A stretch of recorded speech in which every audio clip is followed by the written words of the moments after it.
voulais pas faire The Crow 2, je voulais pas faire ça. Et c'était bien stipulé dans mon contrat que c'était The Crow City of Angels, la cité des anges, qui correspond très bien au film. Le titre est vraiment, parce que pour moi le film c'est comme si on filmait ce qu'on ne voyait pas. C'est comme si on entrait dans une ville fantôme, downtown à Los Angeles, là où nous avons tourné, et qu'on filmait les fantômes, et que la caméra pouvait filmer des fantômes et ne filmait pas les vraies personnes. Et donc c'est presque une histoire de gens qui sont coincés entre la vie et la mort, et qui errent et qui essaient de trouver la sortie de secours de ce labyrinthe mental presque, gothique et assez fascinant. On croyait jadis que lorsque quelqu'un mourait, un corbeau emportait son âme au royaume des morts. Mais parfois, il arrive que le corbeau ramène cette âme pour rétablir l'ordre des choses. Je pensais qu'Eric était le dernier.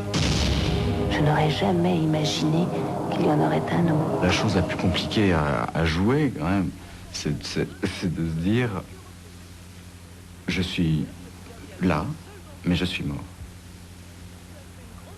Alors ça, c'est un truc, c'est un peu compliqué à jouer, parce qu'on n'a pas vraiment beaucoup de références dans la vie.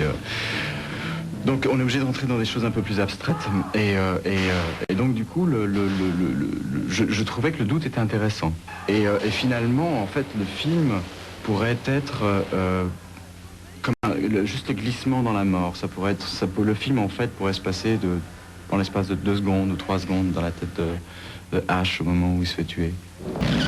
Iggy Pop, que je considère comme une des plus grandes stars du rock, le parrain, celui qui est resté fidèle à une pureté dans le rock, qui est le maître d'énormément de groupes qui sortent aujourd'hui. Ce gars, il est d'une simplicité, il n'y a aucun problème. Et en plus, il était tellement excité, il avait tellement envie de jouer, il était vraiment, je dois dire que chaque fois qu'il y avait Iggy sur le plateau, moi j'étais tout à fait content. Et il y en avait d'autres, il y a des jeunes acteurs comme ça qui avaient pas fait énormément de choses aussi. Il y avait toute cette belle énergie d'un premier film. Et donc du coup, des fois j'ai l'impression que j'étais un peu le vieux là-dedans.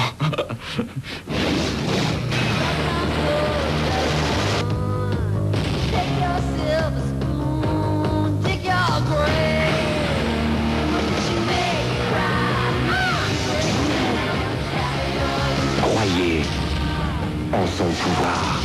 Le 5 février, The Crow, la cité des anges.